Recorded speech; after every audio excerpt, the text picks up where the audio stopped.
A equal to 10, A equal to 20 அதான் value assign பண்றீங்க. அது மாதிரி நீங்க கலர் அசைன் பண்ணிட்டேன் அதுக்கு. Very simple. இப்படிதான் நான் அதை சம்மந்தப்படுத்திருக்கேன் சி ப்ரோக்ராமுக்கு அனிமேஷனுக்கு இருக்கும். ரைட். இப்ப சொன்ன இந்த கான்செப்டை வந்துட்டு இன்னொரு பாக்ஸ் டூப்ளிகேட் பண்ணிக்கலாம். ரைட்டா? ஆனா அந்த பாக்ஸோட கலர் எப்படி இருக்குன்னா ப்ளூ கலர். அந்த பாக்ஸோட நேம் வந்துட்டு 1030. இப்ப இந்த பாக்ஸ்க்கு வந்துட்டு ஒரு தனி பவர் இருக்கு. என்ன பவர்னா, இந்த பாக்ஸால இன்னொரு பாக்ஸினுடைய நேம ஸ்டோர் பண்ணி வைக்க முடியும். அதுதான் இந்த பாக்ஸினுடைய பவர். Very simple. ஓகேவா?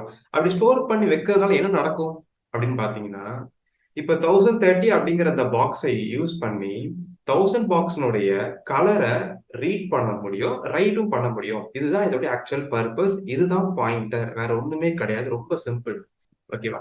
இந்த ஒரு கான்செப்டை வச்சுதான் ரைட் நிறைய டெவலப் பண்ணியிருக்காங்க. நிறைய அடுத்தது டாபிக்ஸ் நிறைய வருது. Call by reference, call by value. And இப்ப சொன்னதா call by reference, call by இதுல சொல்லிட்டேன். பட் இது எப்படி யூஸ் பண்ணணும்னு தெரிஞ்சுக்கிட்டீங்க அப்படின்னா உங்க ப்ராஜெக்ட்ஸ் ரொம்ப அருமையா நீங்க பண்ணலாம். சி ப்ரோக்ராம் நிறைய நீங்க இப்போ சாதாரண இப்போ டீப்பா சொல்லி தர போறேன் இப்போ. ரைட்டா? இப்ப ஒன்னா பார்க்கலாமா? இப்ப சொன்ன இந்த கான்செப்ட் எப்படி ஆக்சுவலா சி ப்ரோக்ராம்ல ஒர்க் ஆகுதுன்றத நான் போய் பார்க்க போறோம். So let start.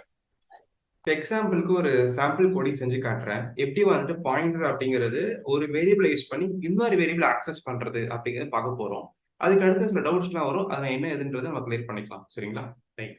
இப்போ ஃபார் எக்ஸாம்பிள் ஒரு வேரியபிள் எடுத்துக்கிறேன். லைக் அந்த பாக்ஸ் வச்ச மாதிரி வேரியபிள் எடுத்துக்கிறேன். இன்ட் ஏ ஒரு வேரியபிள் எடுத்துக்கிறேன். ரைட்டா? இப்போ இந்த வேரியபிளுக்கு வந்துட்டு ஒரு டிஃபால்ட்டா நம்ம சிஸ்டமே ஒரு அட்ரஸ் கொடுத்துரும்.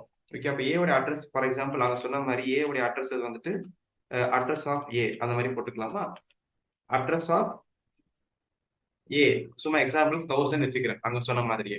ஓகே. இப்போ 1000 அப்படிங்கிற இந்த அட்ரஸ்க்கு ஏ அப்படின்ற இடத்துல வந்துட்டு நான் இப்போ 10